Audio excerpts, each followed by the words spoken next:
Sí, sí.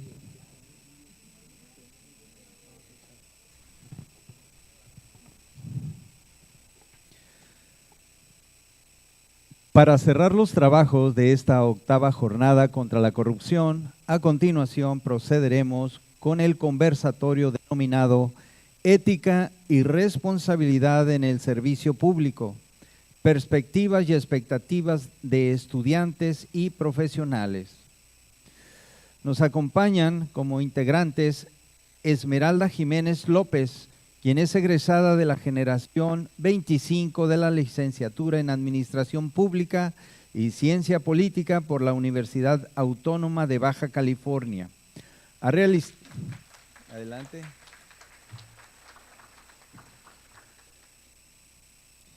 Esmeralda ha realizado actividades extracurriculares como 2 ayudantías docentes, una para la materia de sistemas organizacionales y métodos, y la segunda en teoría de administración pública. También realizó servicio social profesional en el área de consejería jurídica de Oficialía Mayor del Ayuntamiento de Tijuana. Tiene prácticas profesionales en el área de control de calidad del Instituto Nacional para el Desarrollo.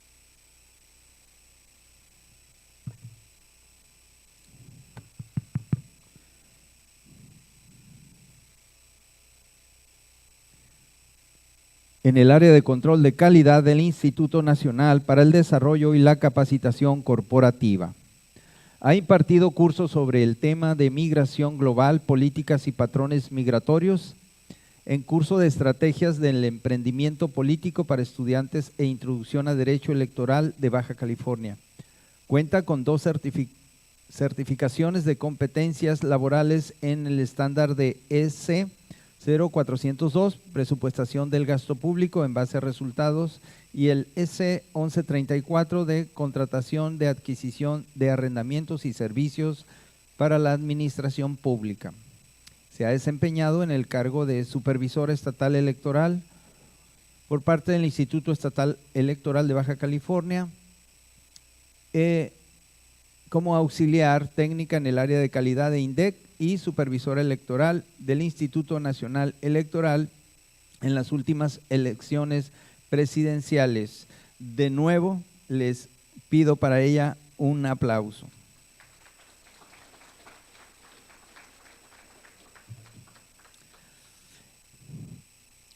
En este conversatorio también nos acompaña el maestro de ceremonias, el maestro Alan Emiliano Salazar Ramírez, alumno de la carrera en Administración Pública y Ciencia Política. Sus áreas de interés son las políticas públicas orientadas a temas de bienestar social. Además, ha colaborado con el equipo de diseño de la Secretaría General de Gobierno en la creación de programas públicos para el reconocimiento de sectores con necesidades, para quien les solicito un fuerte aplauso.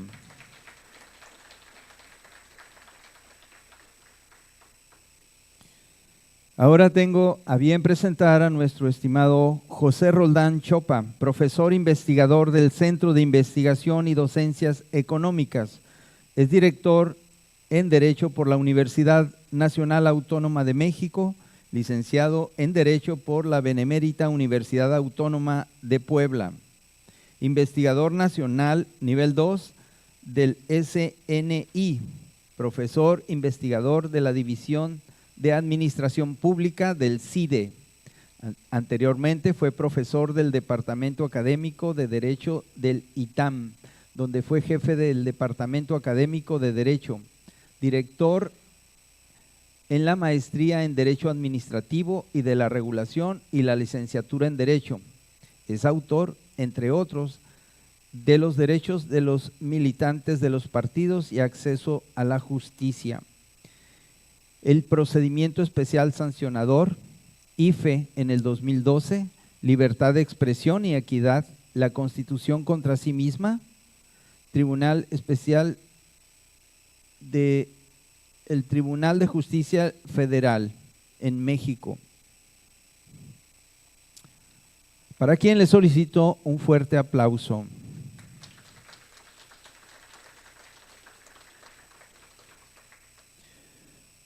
Presentamos a continuación a nuestro estimado maestro Sergio Eduardo Guacuja Betancourt, socio director de Guacuja Betancourt Meyer Abogados SC. Es abogado en mención honorífica por la Escuela Libre de Derecho, maestro en Derecho con mención honorífica de la Universidad Nacional Autónoma de México, maestría en Ciencias Jurídicas con mención honorífica por la UP, estudios de alta dirección en el IPADE, diplomado en Filosofía por la Universidad Panamericana, diplomado en Ética Corporativa, Anticorrupción y Prevención de Conflictos de Interés por la Escuela Libre de Derecho y diplomado en Anticorrupción por la International Chamber Commerce, profesor de posgrado de la Escuela Libre de Derecho en la Universidad Panamericana y el Instituto Nacional de Administración Pública, y miembro de la Academia Universitaria de Fiscalización de la Facultad de Contaduría y Administración de la Universidad Nacional Autónoma de México, fundador y ex coordinador de la Comisión de Anticorrupción, así como exmiembro de la Junta Honorable de la Barra Mexicana del Colegio de Abogados. Es autor de diversos libros y artículos especializados en Derecho y Administración Pública. Es abogado consultor y socio de los despachos Guacuja Betancourt Meyer Abogados HBSC y consultores empresariales HBSC, para quien pedimos un fuerte aplauso.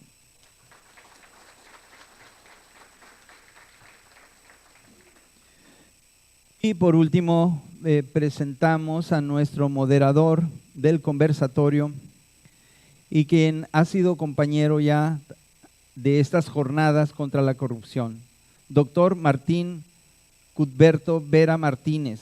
Él es profesor investigador de tiempo completo de la Universidad Autónoma de Baja California, para quien pido un fuerte aplauso.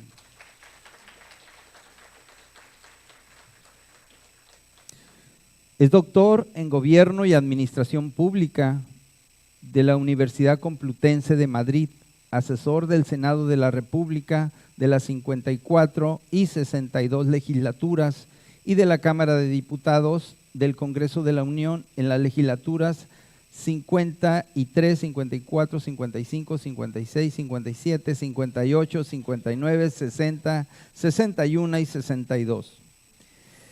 Siendo asesor y o secretario técnico de las comisiones de Relaciones Exteriores, Recursos Hidráulicos, de la Función Pública, Población y Desarrollo, Fortalecimiento Municipal, Gobernación, entre otras. Secretario técnico del Instituto Nacional de Migración y secretario técnico de la Visitaduría General de la Procuraduría General de la República. Es profesor de la Universidad Nacional Autónoma de México y del ITES y del INAP, del Instituto Internacional de Derecho y del Estado de la Universidad Autónoma de la Ciudad de México, de Zacatecas, Guadalajara, Tlaxcala, Querétaro, Complutense de Madrid, CIDE y de la Universidad Autónoma de Baja California, entre otras. En la licenciatura, maestría y doctorado, miembro del Sistema Nacional de Investigadores, miembro de Red Mexicana por el Servicio Profesional de Carrera, consejo asesor de la revista Buen Gobierno, del Instituto Nacional de Administración Pública, CLAD, y del Grupo de Investigadores en Administraciones Públicas de España, Latinoamérica. Consejero consultivo de Transparencia del Estado de Baja California, coordinador general del Observatorio de Seguimiento a las Propuestas de Campaña presentadas por los candidatos a alcaldes y legisladores por la Universidad Autónoma de Baja California y el Instituto Estatal de Baja California. Instructor de más de 100 cursos en los estados de la República con la Auditoría Superior de la Federación y el órgano superior de fiscalización, con temas de finanzas estatales y evaluación del desempeño, entre otros. Coordinador de diplomados entre diversas comisiones del Congreso con la Facultad de Ciencias Políticas y Sociales de la Universidad Nacional Autónoma de México, el ITES, el INAP en los temas de combate a la corrupción, transparencia y rendición de cuentas, análisis político de campañas electorales, proceso legislativo, seguridad pública, derechos humanos, federalismo, desarrollo municipal, políticas públicas, políticas para el campo, entre otros. Ha publicado a nivel nacional e internacional en revistas científicas y libros sobre políticas públicas, transparencia y acceso a la información, gobierno abierto y datos abiertos. Por lo que le solicitamos al doctor Vera dé inicio al conversatorio y nos dé una breve introducción para que nos explique el propósito del mismo. Adelante. Hable por la presentación. ¿Le puedo agregar padre de 11? Adelante. Muchas gracias. Es un placer saludarlos. Secretaria, funcionarios, estudiantes académicos, distinguidos ponentes, distinguidos relevos de la vida académica y social. Hay mucho nivel acá. Y bueno, solamente quiero decir, si me permiten los ponentes, que trataré de ser un poquito escrupuloso en el tiempo. Tenemos 15 minutos para exposición de cada quien. Y si me permiten 2 minutos antes les daré la señal para ir cerrando. Y si también me autorizan, pues en la medida que lo permiten nuestras exposiciones, para que no sea, como decía aquí Sergio en alguna reunión que tuvimos virtual, una suma de monólogos, tratar de generar alguna pregunta adicional que pueda generar un diálogo entre nosotros y que enriquezca la percepción. Porque la esperanza aquí es que, más que la exposición de los ponentes y de los compañeros estudiantes, pues sea como un sembradío de semillas para todos ustedes y que se vuelvan replicadores de los conceptos, de las ideas, porque ustedes son quienes tienen la responsabilidad de ejecutar todo esto en la función pública, y eso es lo valioso, de verdad, para todos nosotros. Así que muchas gracias, y voy a empezar con una pregunta detonadora que me asignaron, que es muy bueno el tema, creo, porque alguna vez un filósofo político decía: lo que resiste apoya. Entonces quiero preguntar si en estos tiempos, así como está la situación a nivel mundial, que se habla del decaimiento de las democracias, el surgimiento de nuevas formas de control y autoritarismo, digamos que la posición de México en materia de transparencia internacional no es demasiado halagüeña, que digamos, lugar 138 entre 180 países según Transparencia Internacional. Si en este momento es oportuno, vale la pena seguir hablando de ética y responsabilidad. Y bueno, a ti, Pepe, te lo digo porque tú estás en una institución, casi una de las presumibles víctimas de este endurecimiento en torno a la discusión y apertura en torno a la ética de la función pública, ¿verdad? Entonces, ¿quién quisiera empezar? Adelante, por favor, José. Sí. Muchas gracias, Sergio.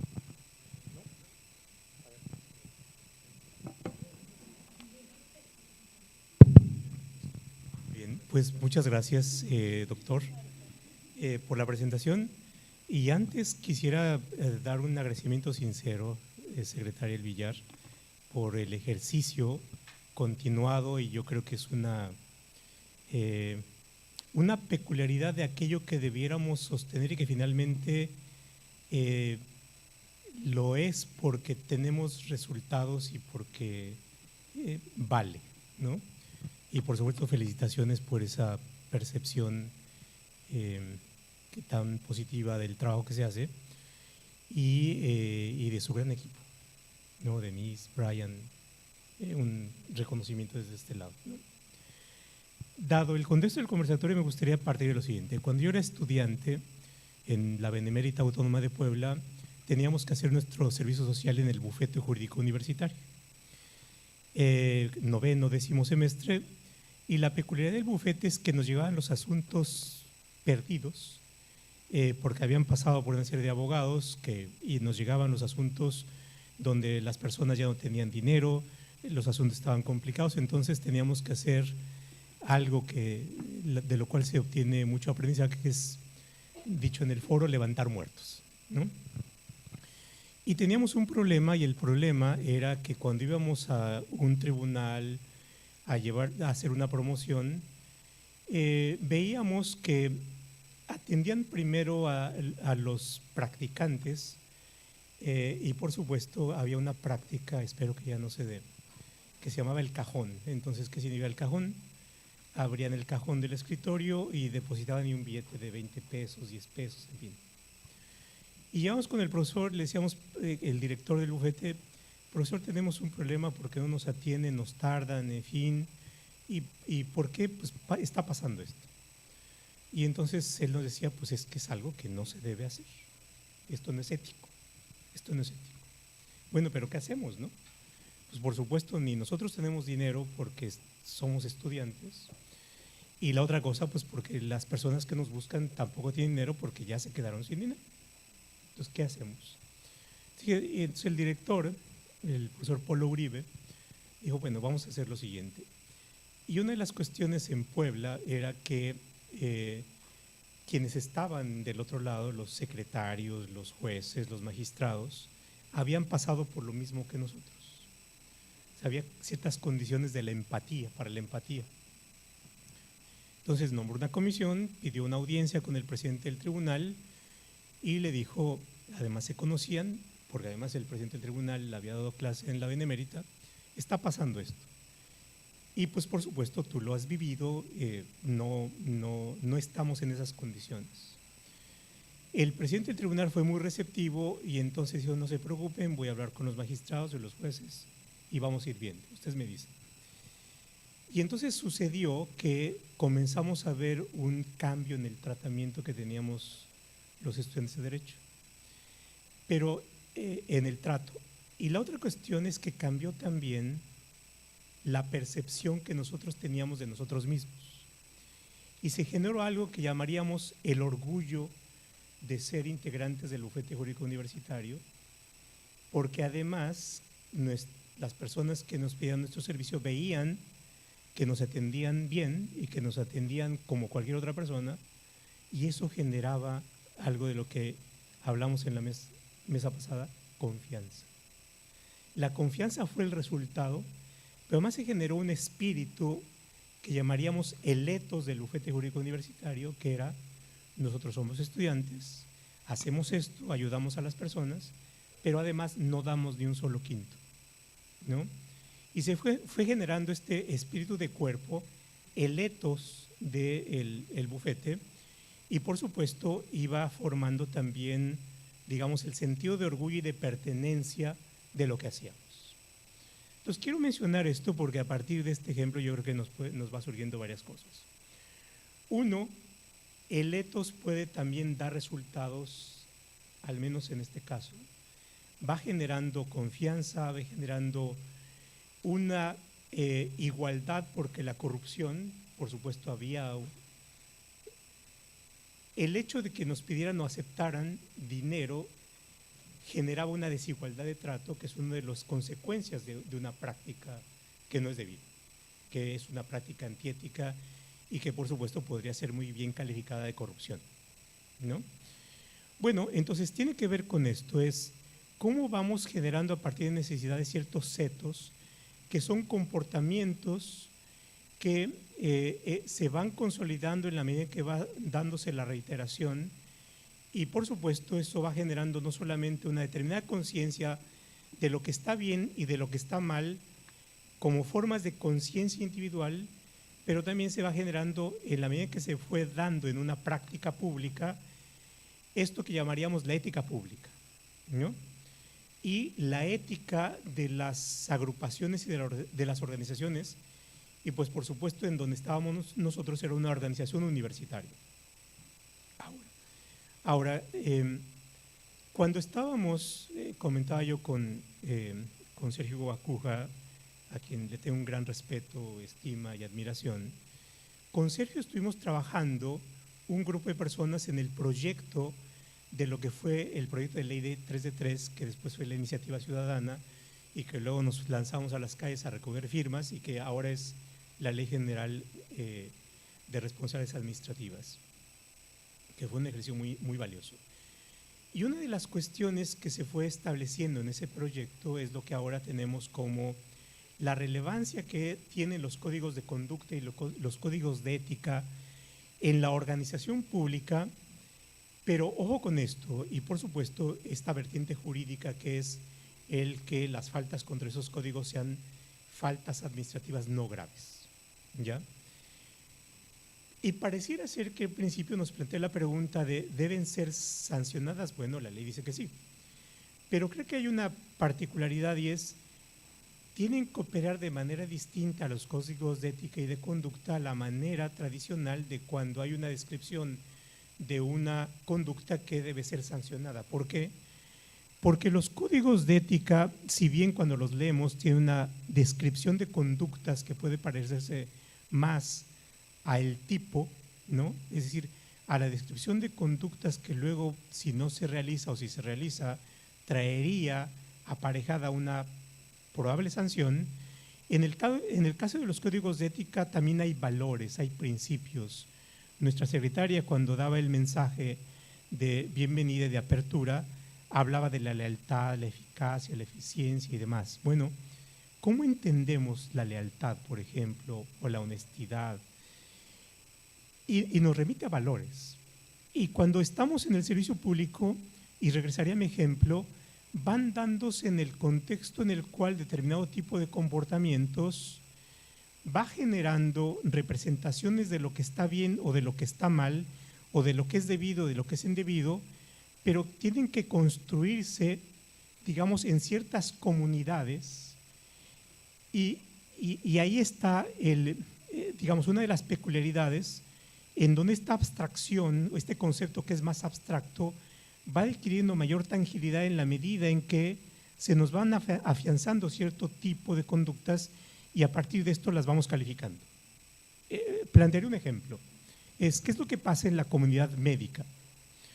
Bueno, entre los médicos, y estoy charlando con algún presidente de un colegio médico, de una academia de medicina, decía, a ver, tengo un problema, a mí me invitan a congresos médicos, ¿sí?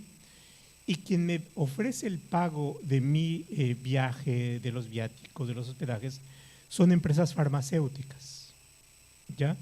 ¿Eso está bien o no está bien? Tengo dudas, ¿por qué? Porque yo pienso que si acepto una invitación de este tipo, le estaría ahorrando al hospital público los gastos y por tanto creo que puede ser bueno, ¿no? Es una apreciación de esto. O sea, pero por otra parte, quien me busca no me está buscando porque yo sea muy bueno, que a lo mejor puedo ser muy buen médico, sino porque detrás de una empresa farmacéutica hay un negocio. Y por supuesto, hay un plan de negocios y eso forma parte del mismo plan de negocios. Entonces tenía un dilema. A veces pareciera que ser bueno y a veces parece que es malo. Entonces, ¿qué hago? Era la pregunta. Y preguntas como las de este tipo, como este tipo de preguntas, se va dando en diversas comunidades profesionales o de servicio o del servicio público. Y yo creo que una de las cuestiones es cómo en los comités de ética resolvemos este tipo de problemas éticos, ¿no? O este tipo de dilemas éticos. Y entonces surge algo que es muy relevante y es la necesidad de la inteligencia ética, ¿no? Que tiene que ver que ante un problema, cómo vamos resolviendo ese problema y tenemos que resolverlo en la comunidad en la cual se presenta a partir de una diversidad de consideraciones, porque no es algo que inmediatamente aparezca como bueno o malo, sino tiene que ver en el contexto de la función que se va a realizar, ¿no? Y esta es una de las cuestiones que me parece que es importante de cómo vamos generando inteligencia ética y cómo vamos dándole significación a las acciones que a veces, dependiendo del contexto, pueden ser calificadas de una manera o de otra, ¿no? El caso de los regalos o de las invitaciones a comer, por ejemplo, ¿no? Decía un profesor italiano que fue uno de los fiscales anticorrupción, dice, el acto de corrupción comienza con el primer plato de espagueti que aceptas, ¿no? Bueno, hay ya una significación. Pero, por ejemplo, en una comunidad indígena, si alguien va a una comunidad indígena y lo invitan a comer algo, no un plato de espagueti, pero lo que está a su alcance, ¿le podríamos dar el mismo significado a ese acto de comida o no? Bueno, entonces hay una diversidad de significados de los actos. ¿Cómo vamos de tiempo, estimado doctor? Usted me dice. ¿Sí? Bien. Bueno, entonces puntualizando, la ética es relevante. La ética implica que tengamos que interiorizar un conjunto de comportamientos. En la medida en que vamos interiorizando ese conjunto de comportamientos, se nos va afianzando el comportamiento que es debido, vamos también afinando para evitar sesgos éticos. Y ojo aquí, no es lo mismo la ética individual que cada uno de nosotros puede tener a la ética pública que tiene que prevalecer en el ejercicio de la función pública. Y por supuesto, cada uno de nosotros tiene su propio modo de entender el mundo y el comportamiento, y vamos teniendo sesgos. Y si introducimos esos sesgos digamos, en la conducta de vida de lo público, tenemos también el riesgo de imponer nuestra propia forma de pensar a algo que no es nuestro y que tiene que ver con las civitas, con la ciudad, con la moral o la ética de la ciudad que es autónoma. Y finalmente con lo siguiente, en la medida en que vayamos comportando o consolidando ese comportamiento, cumplimos con una función que es importante y es la función de prevención de actos de corrupción. Leí antes en el viaje un libro que se llama El derecho de la gente buena, ¿no? The Law of the Good People, que es el título. Y tiene que ver con esto, y tenemos un sesgo los abogados, pensamos que la solución está en la sanción, en el castigo, y no necesariamente. La solución de problemas puede estar en la prevención. Y entonces nuestra pregunta es cómo hacemos que la gente buena no lleve a cabo conductas indebidas. Y ahí está una de las claves. Entonces, con esto termino con la idea de que podamos establecer o contribuir con una serie de temas que pueden resultar interesantes. Muchas veces. Gracias.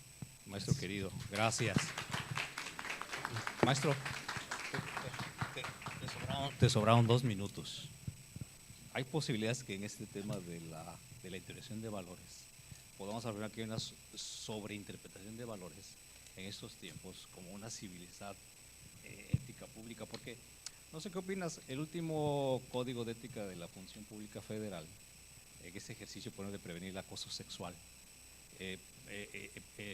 pide prevenir, por ejemplo, o evitar el saludo de beso o las miradas lascivas, que son muy difíciles de sustentar. ¿Tú crees que esto será una sobrevalorización, una sobreinterpretación de los valores éticos de la función pública? Perdón, que abuse de tus 2 minutos que quedan. 2 minutos. A ver, me falla la memoria, pero le preguntaron a alguien qué es la pornografía, a un juez americano, ¿no? ¿Qué es la pornografía? Y decía algo así como, me es difícil definir qué es la pornografía, pero cuando la veo la identifico, ¿no? Trayendo eso con una amiga, decía, a ver, era el mismo problema, a ver, ¿qué es una mirada lasciva? Y me decía algo parecido, es que las mujeres identificamos muy bien cuando hay una mirada lasciva, ¿no? Entonces nos puede ser difícil definirla, pero identificamos cuando hay algo, ¿no? Y ahí está el tema. No podría, sería muy complicado para mí, porque en estas cosas también es complicada la función de ser empático. Es decir, me es muy complejo o quizás imposible ser empático con una mujer porque nunca he sentido una mirada lasciva, que me darían ganas, ¿no? Que alguien me mire lascivamente. Pero no. Y me es imposible la empatía, ¿no? Ya se me terminaron mis 2 minutos, ¿verdad? Gracias. Fueron 2 minutos muy explícitos. Muchas gracias, maestro, muchas gracias. Yo sé que has hecho un gran esfuerzo porque es una pregunta inesperada, pero ahí la dejo para todos, por supuesto. Vamos a pedirle pues, qué bueno que hay aquí 2 estudiantes de Administración Pública y aquí, por ejemplo, Esmeralda, además está estudiando una maestría en evaluación. que tiene con los valores de los bienes públicos, y creo que es un tema como un nudo gordiano de la transparencia. Nos tendrá que aportar algo, pero vamos a ver pedirle a Alan Salazar si nos hace el favor de hacer su exposición, por favor. Gracias. Pues buenas tardes casi, es un placer estar aquí con todos ustedes. Mi nombre es Alan Emilio Salazar Ramírez, soy estudiante de Administración Pública y Ciencia Política. La verdad es que primero quiero iniciar con un agradecimiento por haber sido recibido, por haber sido aceptado en este conversatorio. No es la primera vez que participo en uno, pero es la primera vez que estoy muy nervioso. Entonces, bueno, primero que nada, yo creo que para iniciar el tema ética y responsabilidad en el servicio público. Es muy importante, imperioso que se hable hoy en día. ¿Y por qué? Bueno, hablemos de legitimidad y me gustaría hablar de eso, la legitimidad en las instituciones públicas. Recordemos que es la percepción del ciudadano el que legitima una acción gubernamental. Pero ¿qué pasa cuando las instituciones gubernamentales no trabajan de la manera más adecuada? Baja la confiabilidad, baja la legitimidad y por tanto aumentan los problemas. La otra vez estaba leyendo la encuesta nacional de cultura cívica, el ENCUCI 2020, que los principales problemas para los ciudadanos mexicanos son 5. La primera, corrupción, con el 55% de los encuestados argumentando que ese es su principal problema, la corrupción, el robo, la baja credibilidad en el gobierno, así mencionaba. Y bueno, algo que podemos destacar de estos es que son problemas públicos. Los problemas públicos lamentablemente ya están en la agenda pública, pero no vemos un cambio trascendental, no vemos un cambio drástico. Y es que si no pasa, los problemas van arreglando poco a poco, no puedes cambiar algo porque va a generar otros causantes. Sin embargo, lo que sí hay que destacar es que la ciudadanía confía en instituciones eficientes, transparentes y sobre todo que sean justas. Y resalto esto porque no puede ser que en este siglo XXI vivamos con los problemas de hace 30 años. ¿Y por qué lo menciono? Bueno, hablaré de Baja California estrictamente. Hace 30 años los problemas eran los mismos que hoy. Mal bacheo, poca seguridad. ¿Y por qué detonó esto? Bueno, es que ha habido una evolución en los cambios, ¿sí? Lamentablemente, los problemas son muy rápidos, no se le puede dar respuesta inmediatamente. Sin embargo, creo que es importante destacar en esta parte de ahora sí, la ética y la responsabilidad. ¿Por qué? Que un funcionario público tenga la intención de servir, eso cambia las cosas. ¿Y por qué? Un funcionario público que no trabaja para los demás y trabaja para sí mismo, que utiliza el recurso que se le otorga para hacer otras cosas, que no cumple con lo que se le indica, no cumple con sus funciones, no es un funcionario público que está aportando a la comunidad. Y que es lo principal. Recordemos que el principal motivo a la finalidad del Estado es proporcionar bienestar. Y bueno, dado a que el ENCUCI menciona que el 55% de los ciudadanos que fueron votados mexicanos menciona que la corrupción, la desigualdad, la pobreza, el mal funcionamiento del gobierno no están satisfechos con eso. Entonces, bueno, hay que encontrar sin duda una manera de poder contribuir desde nuestra trinchera. Desde la trinchera de cada uno contribuir al mejoramiento del Estado, al mejoramiento para las personas, ¿sí? Y bueno, se hablaba sobre perspectivas de los estudiantes. Y en esto quiero mencionar que el profesor mencionó que la ética en el trabajo es importante. Un buen líder que dirija un equipo va a transmitir, va a moldear la conducta de los trabajadores. Recordemos a Almon y Verba en sus definiciones que las creencias, los modos, las prácticas son algo cultural, algo que se van generando. ¿Y qué pasa cuando nuestro líder no es una persona eficiente, no es una persona que utilice los recursos de una buena manera? El equipo va a imitar los mismos procesos. Pero la cosa cambia. Cuando el liderazgo es muy bueno, cuando el liderazgo es trabajar, es cumplir, es hacer un cambio, no para sí mismo, sino para los demás, que es al fin y al cabo lo importante, cambia la perspectiva de los trabajadores. Y con eso me quedo, porque los valores y el entorno mejoran la convivencia. Y recordemos que un entorno sano, en donde cada funcionario público pueda desempeñar sus funciones de la manera más tranquila y más respetuosa posible con los demás, va a contribuir al mejoramiento de las personas, la calidad de vida de ellos mismos y de los demás. Recordemos que un funcionario público es un ciudadano y también merece un respeto, merece ser tratado como la persona que es. Y me quedo realmente con que las personas tenemos que cambiar este chip que es referente al mejoramiento, ¿sí? Recordemos también que, bueno, según Álvaro Iberba, que es un autor que estoy leyendo recientemente, menciona que las 3 principales instituciones que transmiten valores y creencias, conductas, que es lo que estamos hablando ahorita, son la religión, la familia y la escuela. Cuando una persona se comienza a criar en esos ambientes, repite conductas. Entonces, es lo mismo con el trabajo. Vamos a imitar a quien está arriba, pero lo importante es cambiar el chip. Yo cito al profesor porque me quedó esta frase muy marcada. No trabajamos para las personas, trabajamos para la institución. Proteger la honorabilidad de la dependencia es nuestra principal función como administradores públicos. Mi compañero no me dejará mentir, somos moldeados, y suena feo, pero creo que es lo correcto. Tenemos una visión diferente quiero pensar, al resto de personas, porque realmente las cosas no tienen que ser cuadradas y no tienen que ser poco flexibles. La flexibilidad en cuanto a la empatía con los demás hace el cambio. Y bueno, realmente yo me quiero quedar con últimas conclusiones.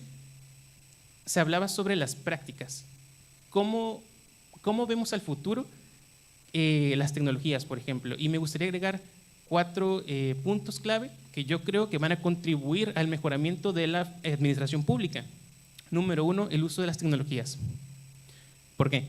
Las tecnologías registran lo que se hace, incluso lo que no. Entonces, cuando un funcionario público hace un mal maniobra con recurso, por ejemplo, que no se cumple con las metas, eso queda registrado. Entonces, eso ayuda a la rendición de cuentas, que es lo importante. Recordemos que la rendición de cuentas es el principal factor que nos ayuda a ver si algo realmente está funcionando o no. El liderazgo ético, el compromiso institucional. Somos personas que buscan un mejor mañana, no solo para nosotros, sino para los demás. Entonces, creo que cumplir con las normas, una integridad en nuestras funciones hace la diferencia. Luego, la participación ciudadana en la elaboración de políticas. Creo que no ocupo resaltar la importancia de esto. Creo que no solamente los funcionarios públicos tienen buenas ideas, sino también las personas. Muchas veces los cambios más efectivos vienen de por allá abajo, no de allá arriba. Entonces, eso es muy bueno. Eso contribuye mucho al mejoramiento de las políticas públicas. Y por último, las decisiones. Es importante tomar decisiones conforme a la responsabilidad que conlleva cada función. Y es que es muy delicado tratar con problemas que vienen de otras personas, que en este caso, por ejemplo, de ciudadanos que buscan peticiones, quieren hacer cambios, pero muchas veces vienen con conductas pues muy dañinas para la persona que la está recibiendo. Entonces también es muy importante cuidar el modo en cómo trabajamos, porque el trato con las personas, tener esa empatía, esa comunicación efectiva, va a lograr un cambio en cómo perpetramos esa percepción que se tiene sobre nosotros, sobre los funcionarios públicos. Entonces yo me quiero quedar con esto. Gracias por el tiempo. De nuevo estoy muy contento por estar aquí. Súper nervioso, creo que se nota bastante, pero gracias.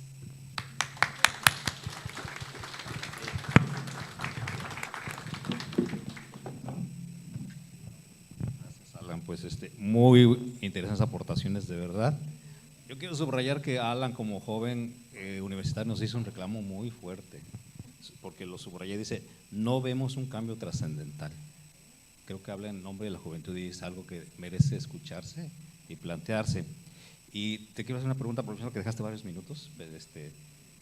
Es una pregunta, a lo mejor es un autogol, pero quisiera preguntarte si tú sientes que las universidades están dando los valores correctos para ser buenos ciudadanos y, en el caso de ustedes, para ser buenos funcionarios públicos. ¿Cómo ves? Gracias. Bueno, creo que hablar de universidad en general es muy amplio. Voy a hablar sobre mi perspectiva, que es la Facultad de Economía y Relaciones Internacionales.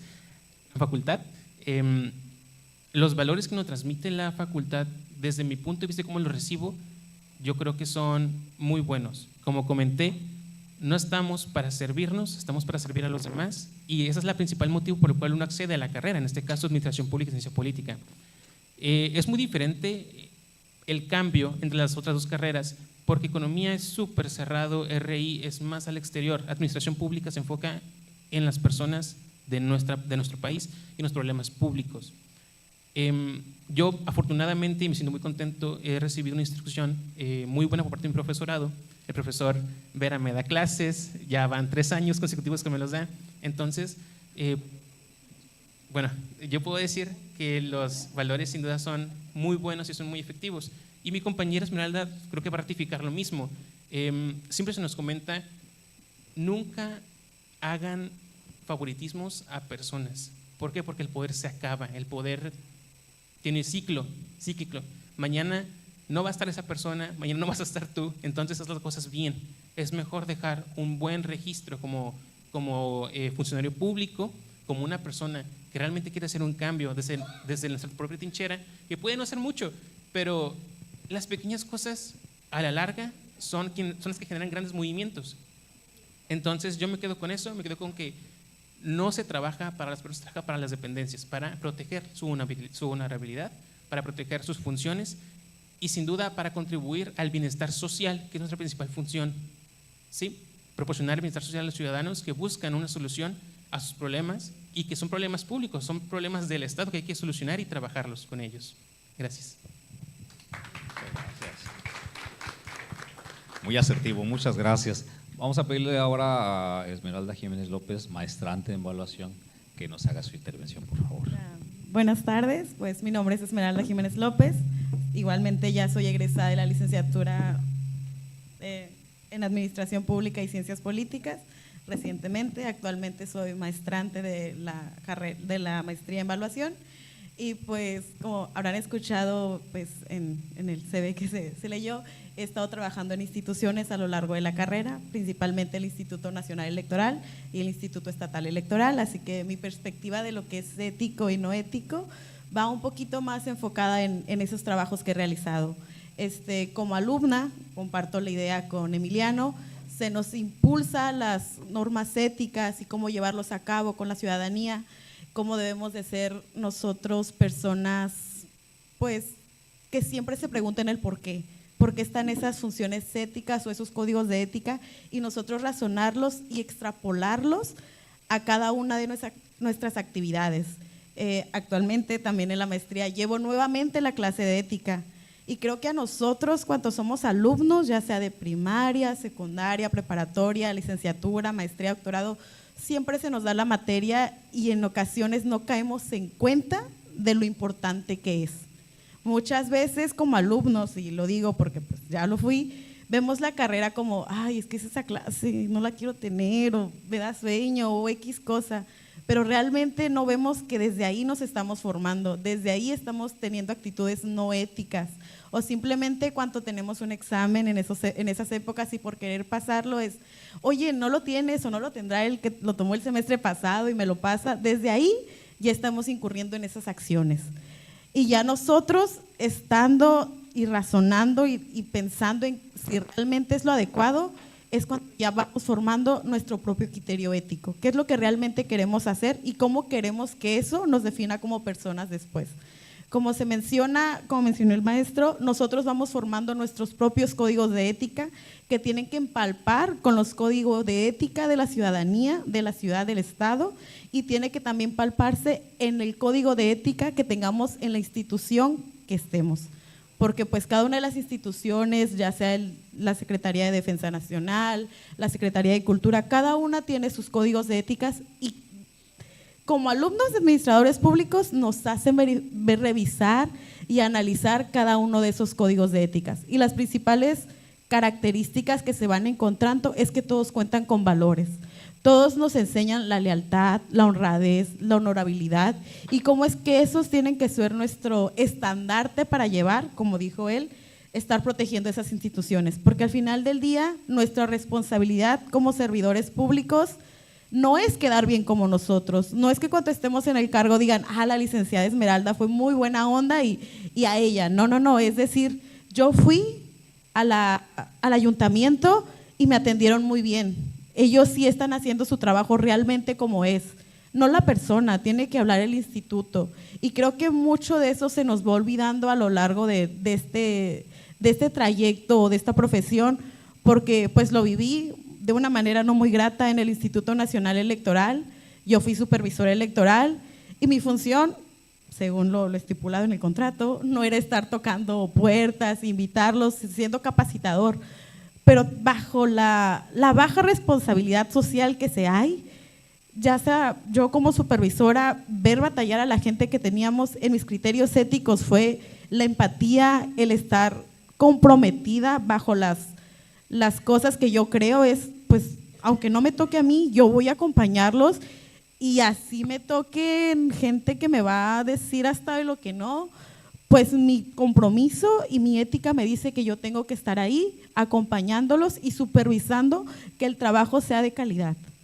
Estando en estas funciones, vi demasiadas conductas no éticas, ya sea de altos cargos, de bajos cargos, de la ciudadanía, de todo, y es algo que te deja pensando, ¿realmente valía la pena saltarme esa clase de ética ese día?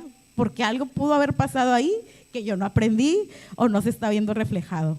Así que sí es muy importante, como mencionamos actualmente, revisar esos valores, revisar si realmente ya no sirve o si sirve, pero la respuesta es claramente sirve, claramente cada vez se tiene que seguir dando más energía a esos temas y puntualizarlos más. Actualmente siento que la ética se está viendo perdida o la gente ya no le está tomando tan en cuenta. Estos foros son importantes por eso, porque nosotros como servidores públicos tenemos que seguir fomentando que siempre debemos estar analizando cada una de nuestras acciones y verificando si realmente estamos siguiendo esos códigos de éticas personales que nosotros tenemos. Como mencioné, actualmente vuelvo a tener la materia de ética en la maestría y es algo que la maestra siempre nos está recalcando. Dice, realmente ustedes piensen cuál es su código de ética personal y cuál es el código de ética de cada una de sus carreras. En la maestría hay arquitectos, ingenieros, abogados, es muy diversa en carreras y es como realmente conocen su código de ética, no de donde están trabajando, el de su carrera. Y es impresionante lo mucho que lo desconocemos, la verdad. Y me incluyo yo. Yo cuando busqué el código de ética vi pues cuál agarro, porque pues cada institución tiene su código, cada colegio o cada asociación de administradores públicos tiene su código, pero ¿realmente lo seguimos? ¿Realmente estamos dispuestos a seguir cada una de las cosas que se mencionan? ¿Y por qué cada código de ética tiene que tener una parte sancionadora? Como mencionó el maestro, no es necesario que se tenga que tener una sanción para que nosotros sigamos. Siempre tengo un amigo que siempre me dice, ¿por qué la gente se cruza la calle si está en rojo? Si no se puede. Pero si está un policía, nos respetamos, ahí nos quedamos. ¿Realmente eso es ético? ¿Realmente eso es adecuado? Y desde esa pequeña acción, nosotros ya estamos corrompiendo nuestro código de ética propio y el código de ética de toda la ciudadanía. Porque si realmente todos lo siguiéramos, creo que pues muchas cosas no pasarían, ¿verdad? O sea, los foros serían para mejorar, serían para ver qué acciones podemos seguir implementando para las mejoras continuas y no serían de ver en qué nos estamos equivocando, en qué estamos fallando. Así que pienso que pues actualmente la ética es fundamental y también la responsabilidad social. No es solamente una plática desde aquí para allá, sino tiene que ser de ambos lados, un ir y venir. ¿Por qué? Porque como lo mencioné, me tocó ser supervisor electoral, estar tocando esas puertas y algo. Yo tuve mi responsabilidad y yo afronté la responsabilidad que tenía, pero la respuesta de la responsabilidad ciudadana no fue la misma.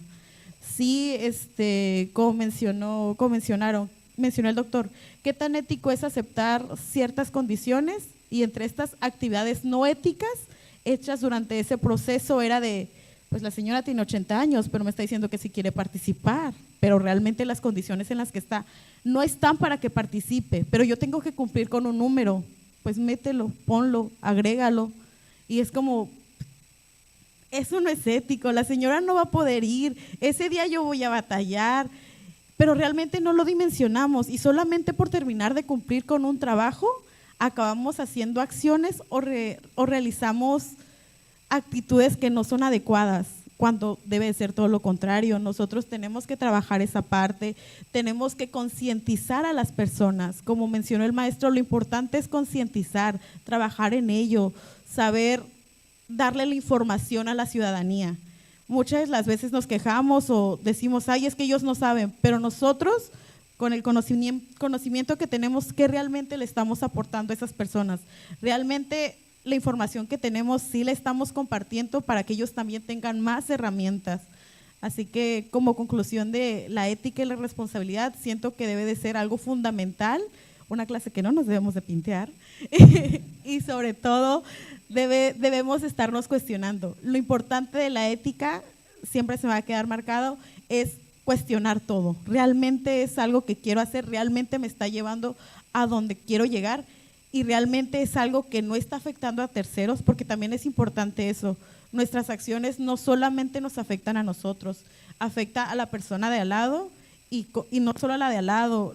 Mi actitud va a afectar a él y la de él va a afectar. Es una cadenita. Hay que recordar que todas nuestras acciones son cadenas de consecuencias, ya sean buenas o malas, y como servidores públicos pues somos la cara de algo. Cada sexenio se cuestiona cualquier cosa, como dijo, estamos en el ojo público y nuestras acciones tienen un impacto que en ocasiones no dimensionamos. Una simple palabra, una simple sonrisa, una simple actitud puede cambiar mil cosas, porque al final del día no somos nosotros, sino es el instituto o la asociación o el lugar donde estemos trabajando lo que queda palpable. Muchísimas gracias, Esmeralda. Voy a aprovechar que tocaron los dos el tema de estudiantes y que los valores se forman desde muy temprana edad y el brincarse las materias o no, porque creo que desde ahí hay un derecho oscuro. Es que cuando terminamos la carrera le decimos gracias a los papás por el esfuerzo, gracias a mí por tanto trabajo. Y yo les digo cuando entran a la universidad y cuando van a salir, ¿saben qué? Pero también tienen que estudiar y hacerlo bien, es un acto de transparencia. Y deben darle gracias a la secretaria, al trabajador de limpieza, porque con sus impuestos se está pagando su lugar y sus estudios y cumplir es ser transparente con ellos, no nada más con los papás. Entonces voy en ese sentido, ¿no? Que faltando clases es romper la transparencia. Bueno, si gustas abundar en eso, con mucho gusto, ¿eh? Pero muy bien, gracias por los comentarios, distinguido maestro Guacuja. Como ya no va a haber oportunidad de preguntar, no sé si como buen abogado que eres y además estudiaste los temas de transparencia, estos cambios legales que se vienen, la transferencia del acceso a la información y los datos privados a un órgano central que parece que viene, ¿cómo nos va a impactar en esta percepción de la ética y el cumplimiento de la transparencia? Si tienes tiempo, claro. Pues muchas gracias, muy buenos días tengan todos ustedes. Antes que nada, quiero aprovechar la oportunidad, no había podido hacerlo públicamente, agradecerle muchísimo a nuestra secretaria de la Honestidad de la Función Pública, la maestra Rosina del Villar. Muchísimas felicidades por esta 8ª jornada contra la corrupción. Quiero decirles que pues me ha hecho el honor de participar en la 6ª, 7ª y ahora 8ª jornada Y la verdad es que se ha visto realmente el resultado en el estado de Baja California. De verdad, con su liderazgo, pues creo que se han logrado de verdad grandes resultados. Y felicitarle también por todo el equipo que le rodea, porque sé que esta no es una labor individual. De verdad, todas, amén de ser bellísimas personas, pues siempre con gran capacidad, con gran sensibilidad, han escogido las temáticas de estas jornadas. De manera que, pues, nuevamente, muchísimas gracias. Y, por supuesto, muy honrado de compartir este panel con tan distinguidas personas. Martín, muchas gracias. Pepe, con mi cariño de siempre, por supuesto, y gran admiración. Y ahora, pues, con la importantísima novedad, y creo que es algo que hay que halagar y aplaudir muchísimo, que estén presentes nuestros jóvenes noveles. Justamente Alan, Esmeralda, que hoy pues han dado testimonio de verdad de la gran capacidad, del entusiasmo y el empuje que traen atrás. Antes de pasar a esta pregunta que me parece que es crucial, sí me gustaría retomar un par de temas que aquí se han comentado. Ayer, a propósito de la intervención que me hicieron la oportunidad de tener con ustedes, yo les planteaba 3 preguntas importantes y les dije justamente, ¿creen en sus instituciones? ¿Creen en sus autoridades? ¿Creen en sus leyes? Y recordarán que hacíamos la reflexión. En buena medida, dependiendo de la respuesta que demos a estas 3 interrogantes, es como vamos a generar justamente el ambiente como para poder superar la problemática a la que nos enfrentamos hoy en día. ¿Por qué? Porque hoy pareciera, en un censo que pudiéramos hacer, y me atrevo a hacerlo inclusive con 2 jóvenes aquí presentes, ¿realmente sienten esperanzador el futuro de nuestro país? ¿Sienten que verdaderamente vamos por el buen camino para crear una gran nación? ¿O simplemente estamos transitando, simplemente flotando, pues para ver si logramos algo el día de mañana?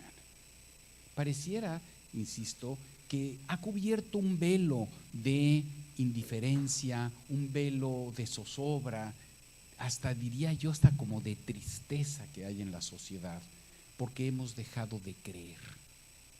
Y dejar de creer creo que es algo muy grave. Los valores, por supuesto, que se van transformando en un tiempo y espacio determinado.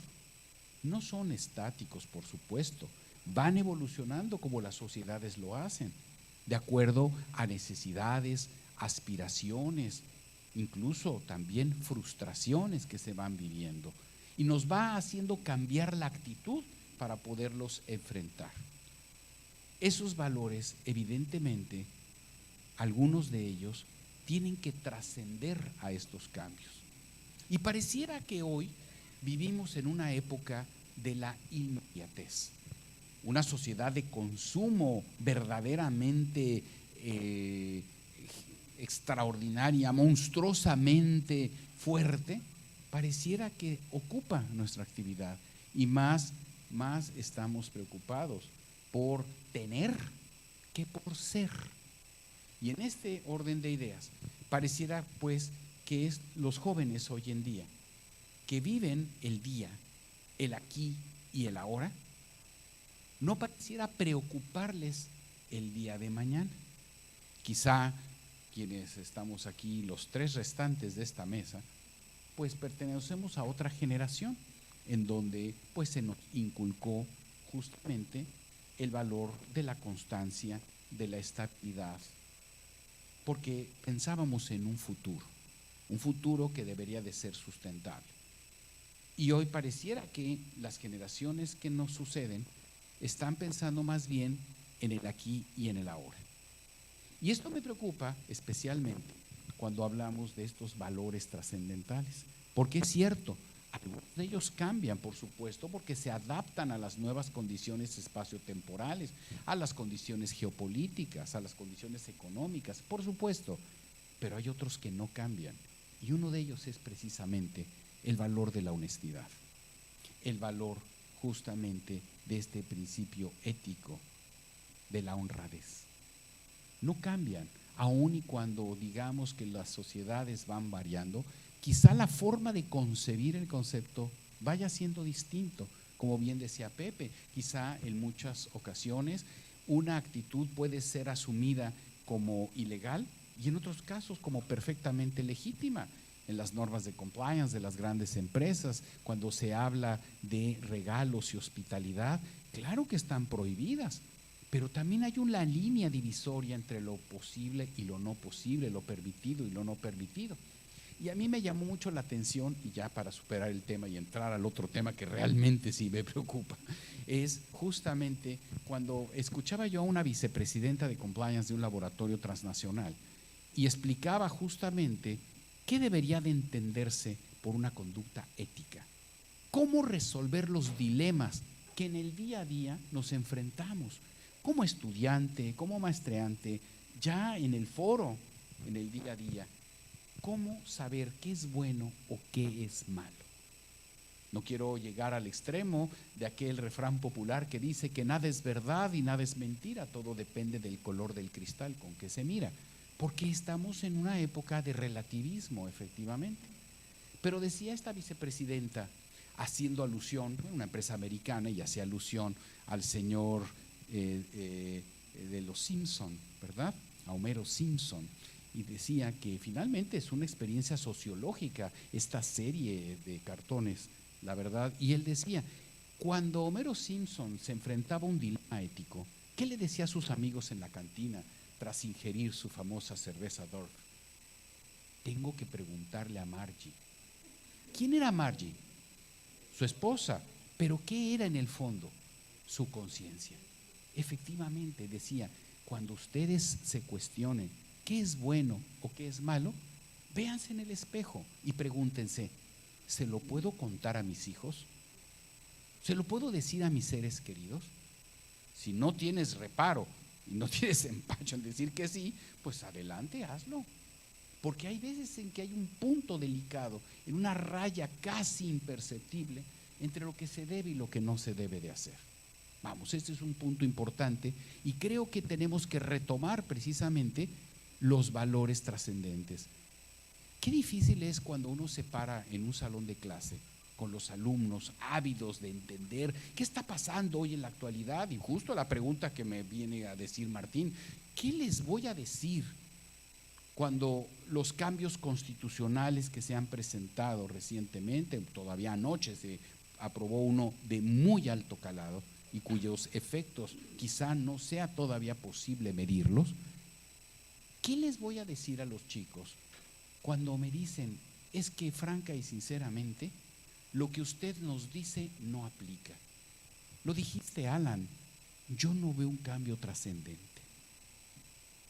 Yo no quiero decir que chango viejo no aprenda maroma nueva, ¿verdad? Evidentemente, creo que tenemos que estar abiertos al cambio, pero los chicos sí nos enseñan fuertemente, son nuestros grandes maestros.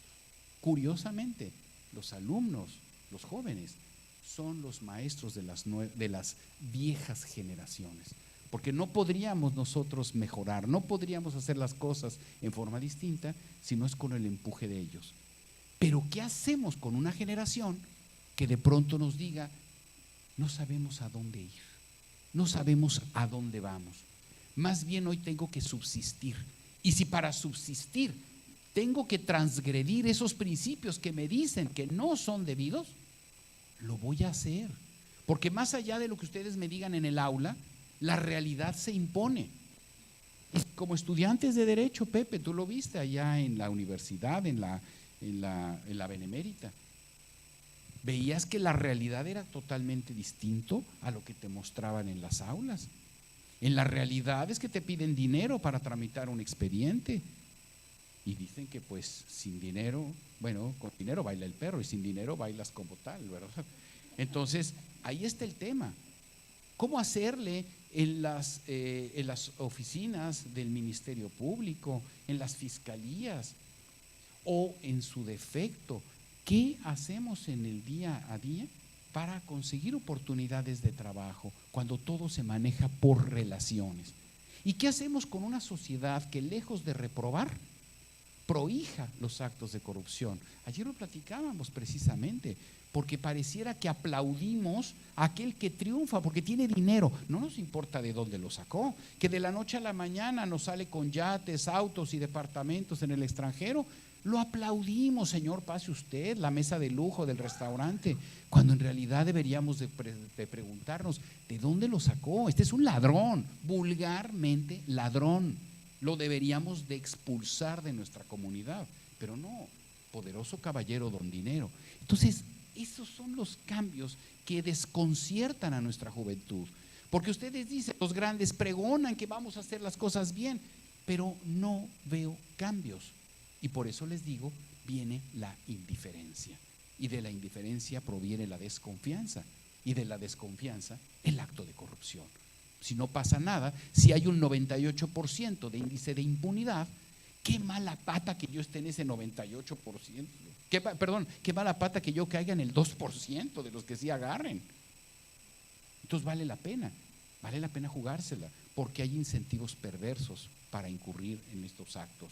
Entonces, creo que más allá de que si las normas jurídicas tenemos que perfeccionarlas, yo creo que tenemos que trabajar con las herramientas que hoy tenemos. A mí me parece que no es cosa de aislar, ya no es tema de normas. Ayer decíamos, Martín, que las leyes no son más que meros instrumentos puestos al servicio de fines ulteriores del ser humano. Atrás de una norma hay un valor que llamamos jurídicamente tutelado, un espíritu que anima esa norma, ¿de acuerdo? Y si nosotros no estamos convencidos de la bondad de esa norma, no la vamos a observar. Seguro que vamos a encontrar la manera de evadirla. Y otro punto, decía Baltasar Gracián, las verdades que más sentimos son las que solemos ocultar. Y si hacemos también un examen de conciencia, nos manejamos muchas veces con una doble moral. Porque por un lado decimos, oye, ¿te atreverías? No, eso está mal.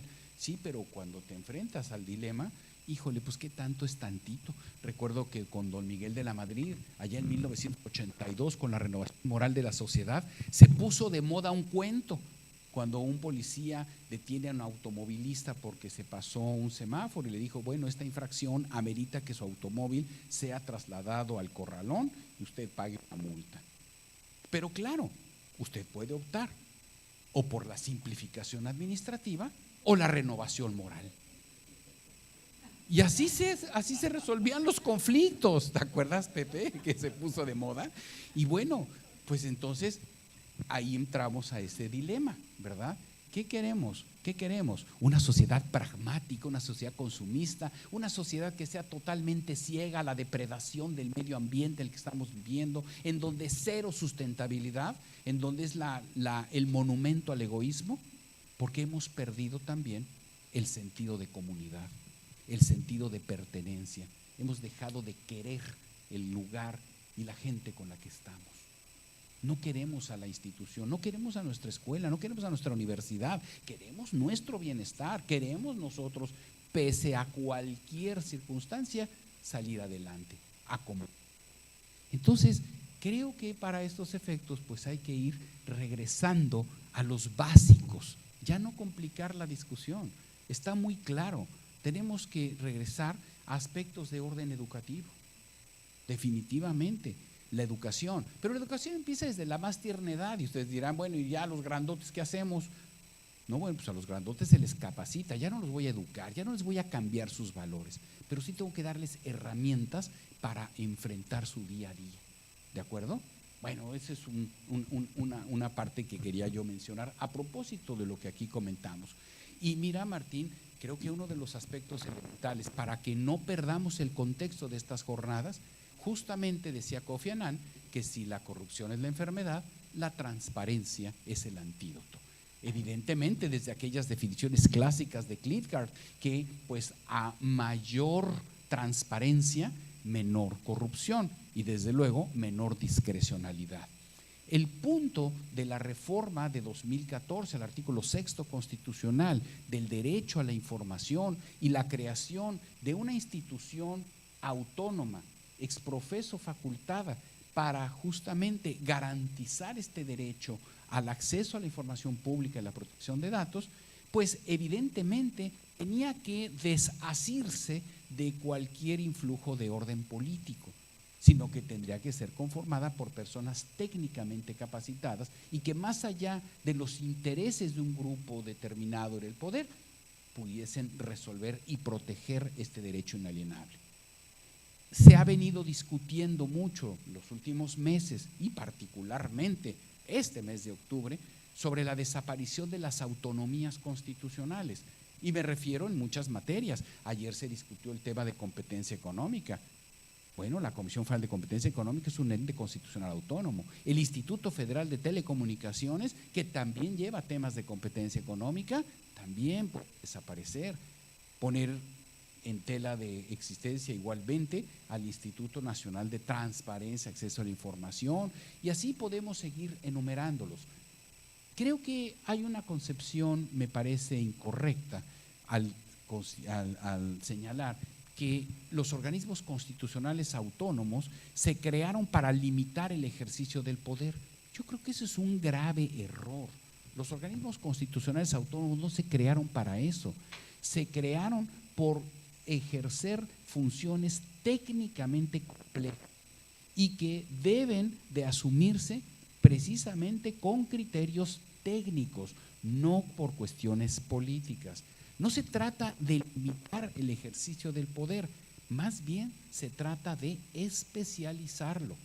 Entonces, el que se cree, el que desaparezca pues una institución como esta, pues evidentemente no tiene inconveniente en tanto que la figura que lo sustituya sea técnicamente capaz y que quede fuera de estos influjos políticos.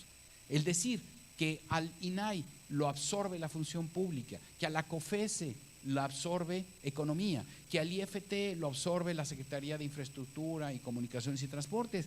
A ver, yo no tengo inconveniente, no me quita el sueño eso, me quitará el sueño de que pierda la autonomía técnica. Eso sí es muy importante. Entonces, eso es a mí, Martín, lo que me preocuparía en esta modificación constitucional. Más allá creo que son meras cuestiones políticas, ¿de acuerdo? Pero bueno, yo dejaría hasta aquí mi intervención y felicitar mucho, sobre todo, me siento muy contento de estar conviviendo con Esmeralda y con Alan, de verdad suena muy esperanzador que hoy estemos con jóvenes que realmente tienen ya claro un horizonte, porque dice el refrán que mal viento es para el navegante que no sabe al destino al cual llegar. Y me da mucho gusto ver que ustedes sí lo tienen bien fijo. Gracias.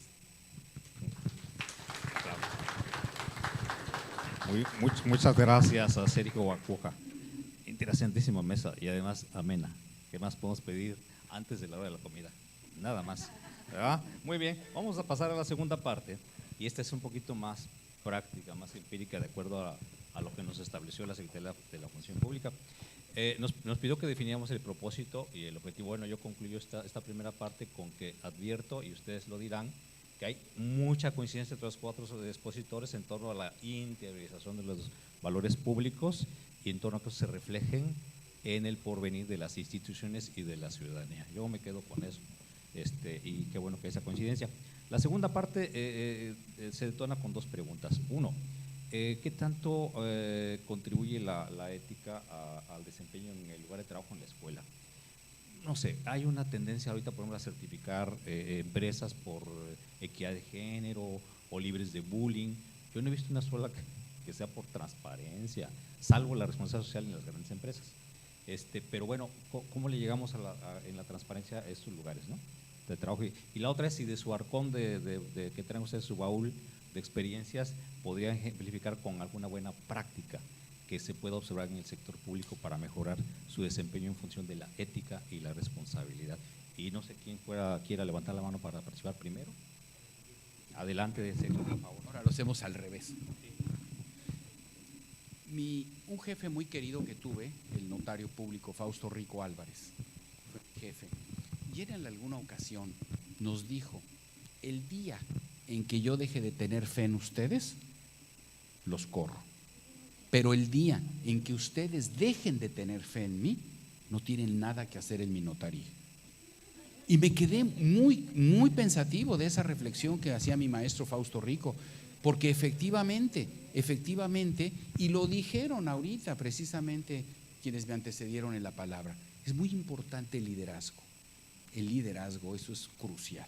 Y precisamente ese liderazgo tiene que prevalecer en todos nuestros entornos. Imagínense que cada uno de nosotros es como una suerte de guijarro que se lanza a un estanque de agua quieta. ¿Qué es lo que ocurre cuando cae ese guijarro? Se generan ondas de reverberación. Así somos cada uno de nosotros, agentes de cambio. El buen juez por su casa empieza, pero desde luego también hay que empezar con el ejemplo. El ejemplo a nivel personal.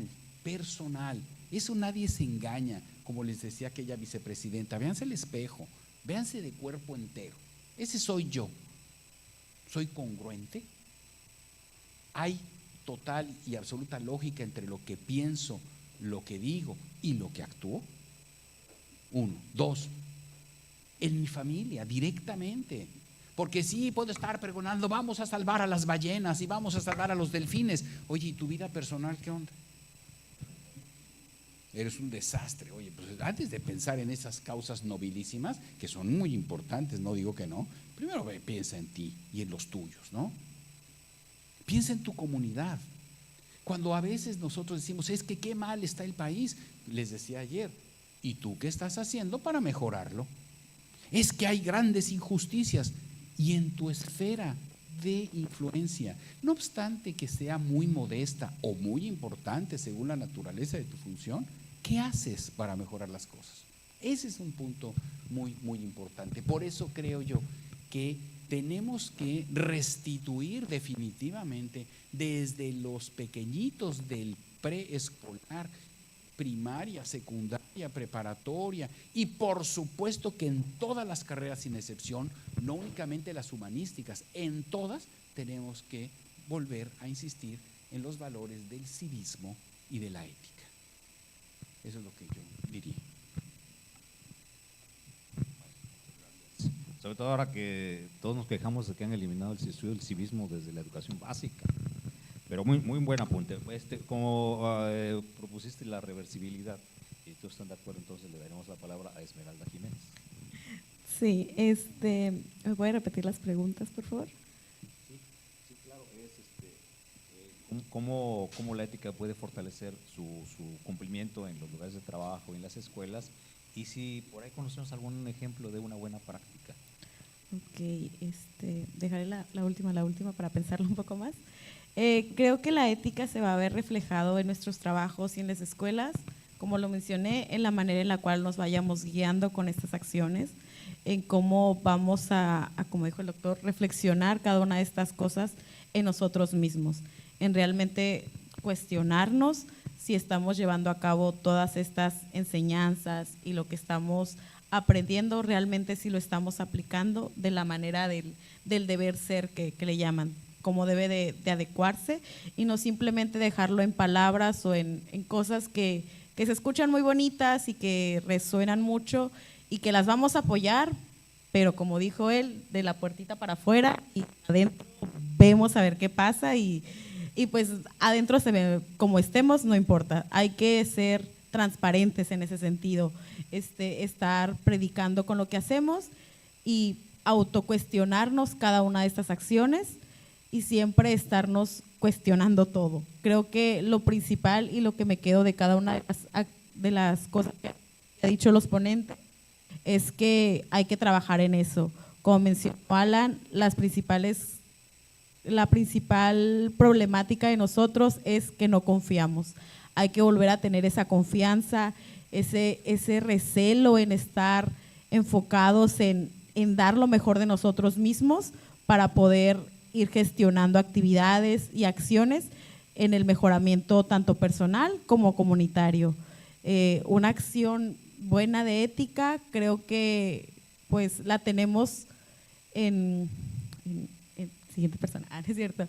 Creo que es lo vi de una manera muy palpable con la que fue mi consejera distrital, en la cual cada una de las acciones que realizó en el pro de ese proceso electoral estuvo muy enfocado y siempre trató de toda la información darla la más prudente posible y siempre hablarnos con la verdad de cada situación que teníamos, porque se vivieron muchas durante el proceso, y siempre preguntarnos si realmente las estaba haciendo de la manera adecuada, fijándose no solamente en el bien momentáneo, sino en el bien futuro de ese proceso. No sé. Muchas gracias. Gracias, Esmeralda, por tu aportación. Alan, si eres tan amable. Gracias. El profesor Guajuca mencionó en la primera fase de ese conversatorio puntos muy interesantes que creo que dan paso a debatir temas mucho más abiertos a la interpretación. No vamos a hacer esto aquí por temas de tiempo. Sin embargo, sí me gustaría ser concreto con mis respuestas. Ok, incentivos, profesionalización en el sector público, confianza. Creo que esas tres son muy importantes. El ejemplo, la profesionalización en el sector público. El profesor Guajuca mencionó si creíamos que el país crecería o tenemos esta visión de una mejor nación en unos años. Yo la verdad sí creo eso por el tema de que cada vez más jóvenes se están profesionalizando, están entrando al sector público, los estamos requiriendo, y es que hay muchas áreas de oportunidades para cada uno de nosotros, o sea, puede ser de derecho, puede ser de economía, puede ser de administración pública, agrónomo, ingeniero. La profesionalización creo que va a contribuir sin duda a una mejor práctica en las actividades que cada dependencia tiene. Ahora bien, ¿qué incentivos tiene la ciudadanía para ver los cambios, para ser partícipe de los cambios? ¿Y por qué hablo de esto? Baja California es de los estados que menos participación política tiene, no tiene casi participación política. ¿Y esto por qué? Número uno, Baja California y en concreto Tijuana son ciudades de tránsito. La gente no se identifica con la ciudad que tenemos, por lo tanto no le interesa participar activamente en la política. Vamos a votar por tal persona. Ok, bueno, yo no voy a ir, ¿por qué? Porque no la conozco, no sé quién es y tampoco estoy aquí para hacer una vida. Mucha gente viene aquí a trabajar o de estancia para irse a otros lugares. Entonces, en realidad, ¿qué incentivos tienen las personas para hacer cambios o ser partícipe de los cambios si no miramos a Baja California como esa ciudad para hacer el cambio principalmente? Porque escuchamos grandes movimientos en Ciudad de México, escuchamos de protestas, movilizaciones sociales que realmente perpetúan un cambio y generan políticas públicas que son significativas. La Ley Olimpia fue una de ellas, inició como un movimiento social para hacer un cambio, generó el cambio y ahora estamos viviendo ese cambio y está plasmado en la legislación, en la ley. Entonces, yo creo que la idea de que las personas no son partícipes porque no se identifican con la ciudad, no se identifican con las personas que estamos aquí, no hay cohesión social, pues es muy cierta, pero también creo que para eso también estamos nosotros, los funcionarios públicos, para promover la participación ciudadana en la política y así poder contemplar a todas las personas, ¿sí? Para darles respuesta a sus necesidades. Entonces, principalmente creo eso, creo en la profesionalización, creo en el cambio social y yo sí creo que estos son temas que van a dar paso al debate ya no solamente en el centro del país, sino también acá, que son los lugares que más aislados estamos, porque simplemente no hay un interés social por parte de ellos, pero creo que con el tiempo esto va a cambiar. ¿Por qué? Por el hartazgo social. Malo o bueno, va a ser los cambios que estamos buscando. Entonces, con esto cierro mi conclusión. Gracias.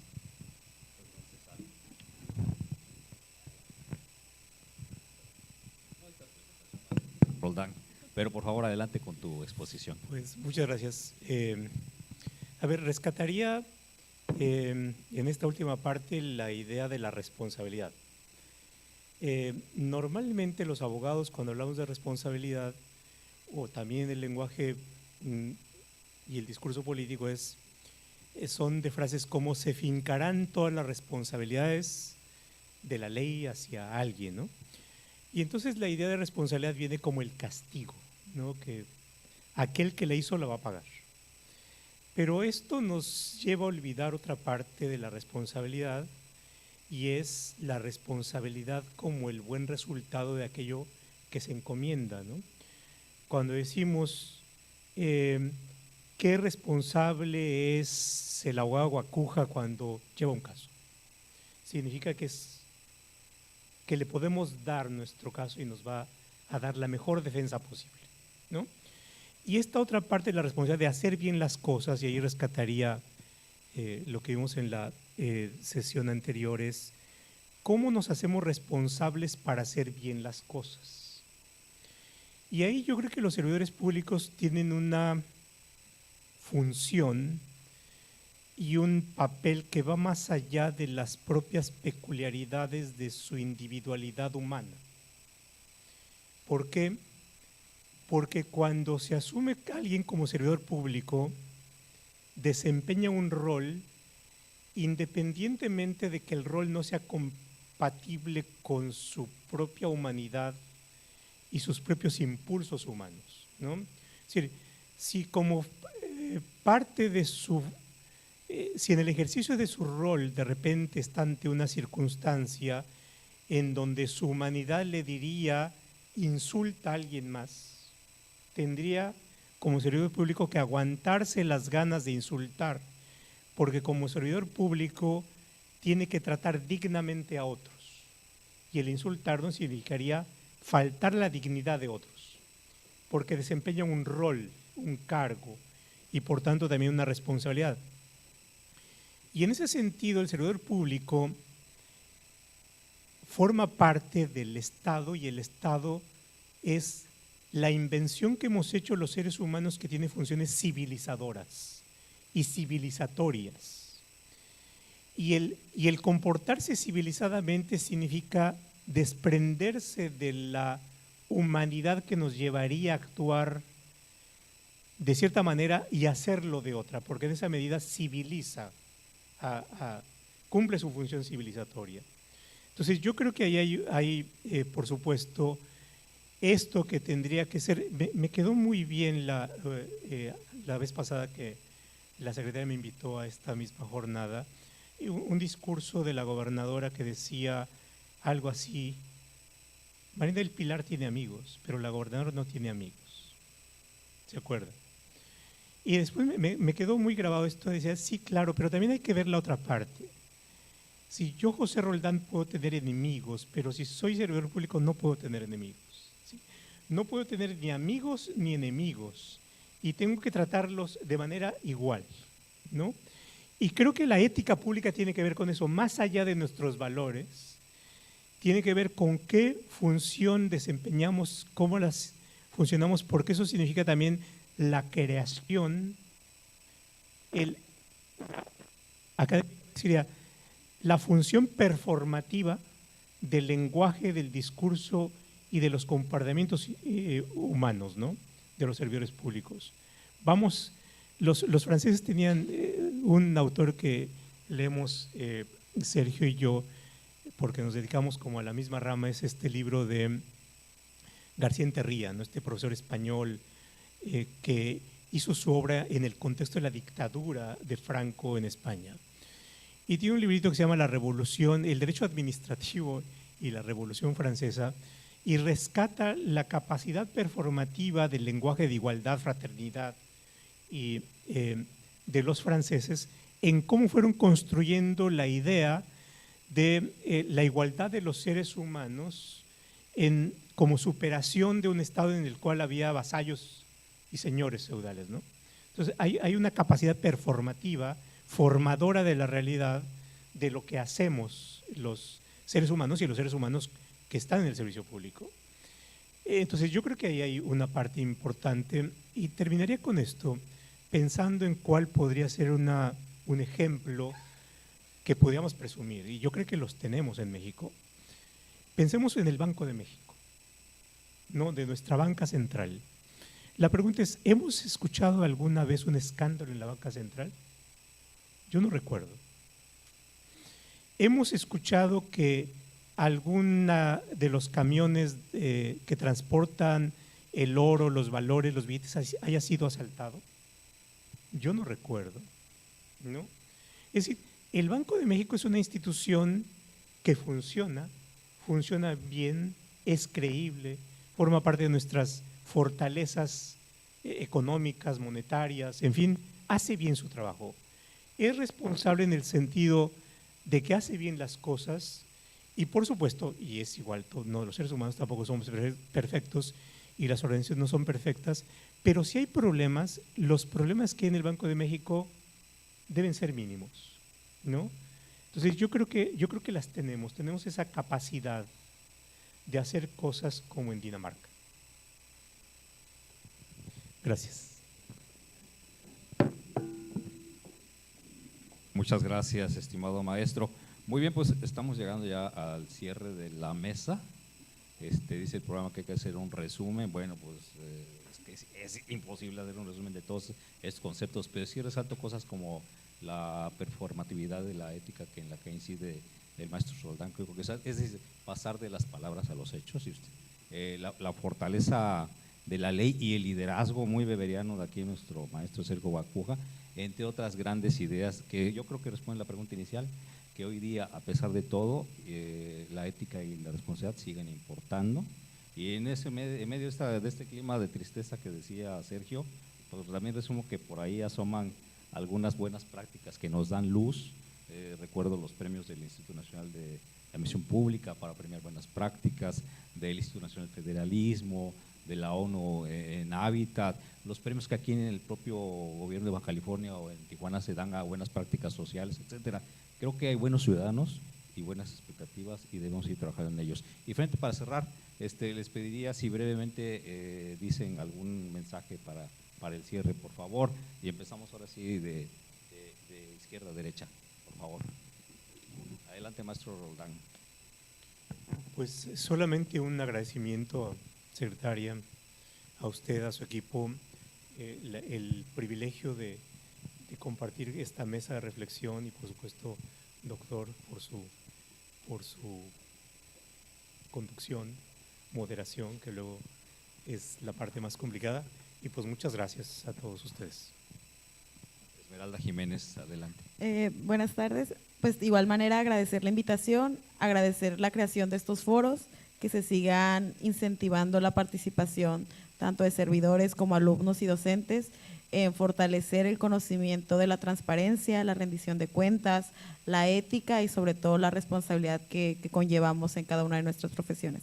Muchas gracias. Por favor, Alan Ramírez. Bueno, primero que nada quiero agradecer la oportunidad de estar aquí. La verdad es que estos foros, estos conversatorios estén todavía en funcionamiento, creo que demuestra un interés palpable, porque seamos conscientes de las problemáticas que están surgiendo en el Estado, en el país, y darlos a conocer, que debatamos, que hablemos. Eso es una perspectiva diferente de cada uno de nosotros, que contribuye no solo al criterio personal, sino al de los demás. Sin duda un agradecimiento profundo a la titular.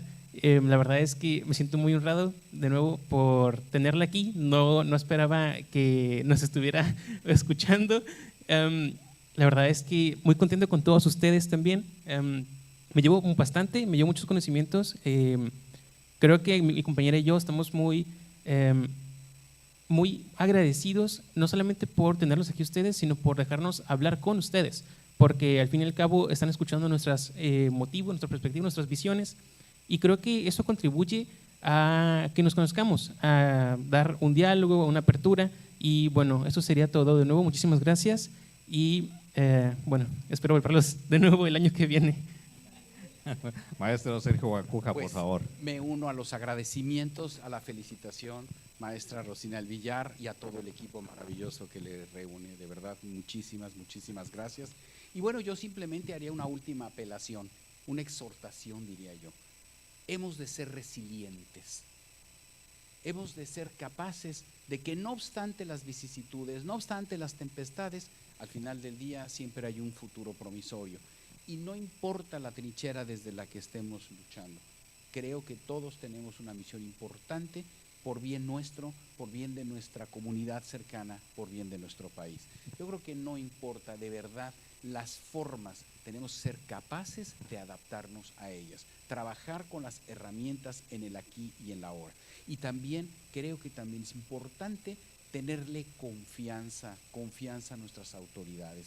Yo creo que eso es muy importante y trabajar para que se logren los objetivos que se proponen. Muchas gracias, maestros, alumnos, gracias al super equipo de la Secretaría de la Universidad de la Función Pública, gracias a ustedes y ojalá todo lo de hoy día sirva para que avancemos todos como servidores públicos. Felicidades y excelente tarde para todos.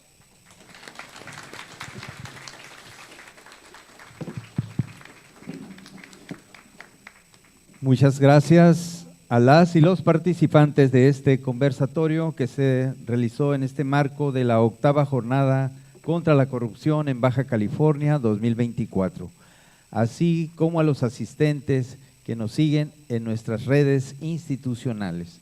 Ahora cedemos el uso le pedimos a nuestra titular, Rosina del Villar Casas,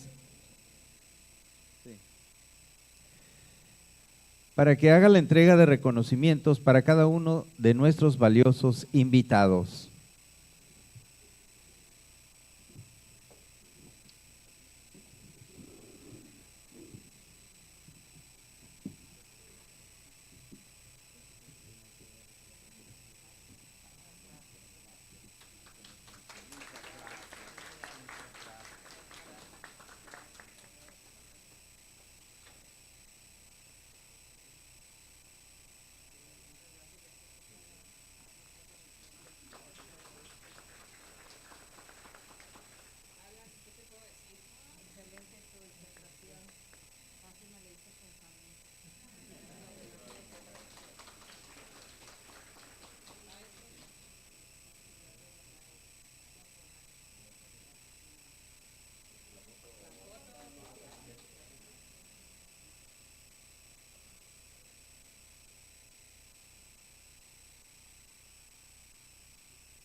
Y para que nuestra titular, Rosina del Villar Casas, nos brinde un mensaje de clausura, les pedimos a los participantes tomar sus asientos. Yo sé que ya están cansados, ya tenemos casi aquí varias horas, ¿no? Pero muy productivas. Espero que los mensajes y las explicaciones de los compañeros ponentes nos den la oportunidad de seguir mejorando. Quiero agradecerles el que estén aquí presentes el día de hoy y que nos llevemos esta información y la apliquemos sobre todo, ¿no? Pues siendo, no sé qué horas son, ¿verdad? Pero la 1:04 del día de la fecha, 31 de octubre 2024, damos por clausurados los trabajos de esta 8ª Jornada contra la Corrupción. Muchas gracias.